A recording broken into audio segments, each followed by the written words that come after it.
Bom dia, turma! Vamos já iniciar a nossa aula. A nossa aula de hoje será de língua portuguesa. Nós vamos falar de ortografia, o uso e o som de S. Hoje vamos estudar as letras e as combinações de letras que representam o som de S. Neste momento, a letra S entre vogais, que tem o som de Z, não será trabalhada.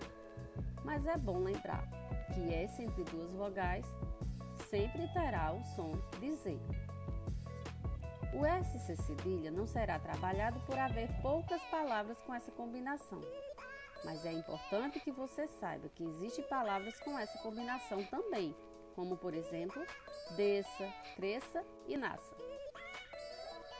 A letra S com som de S aparece no início das palavras, como em sabor, sapo e sino.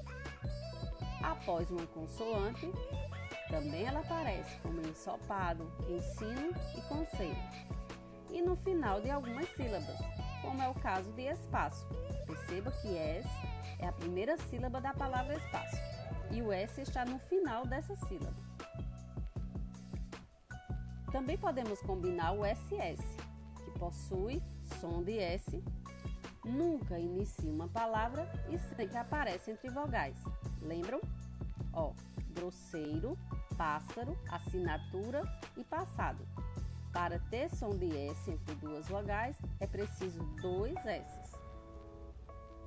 A letra C também pode ter som de S e são acompanhadas das vogais E e I, como em tecido, cidade, cegonha e doce. As combinações SC também têm som de S e são sempre acompanhadas das vogais E e I, como nascer, piscina, adolescente, crescimento e discípulo. A letra C acedilhada também tem som de S e são sempre acompanhadas das vogais A, O e U. Exemplo: cabeça, caroço, dança, açúcar, terça. Lembrem-se, nunca use C cedilha para acompanhar as vogais E e I. E o C cedilha também jamais estará no início de alguma palavra. Agora façam a nossa atividade, que está na página 108 e 109 do livro de língua portuguesa. Caprichem na atividade. Um beijo bem grande, fiquem com Deus e até a próxima aula.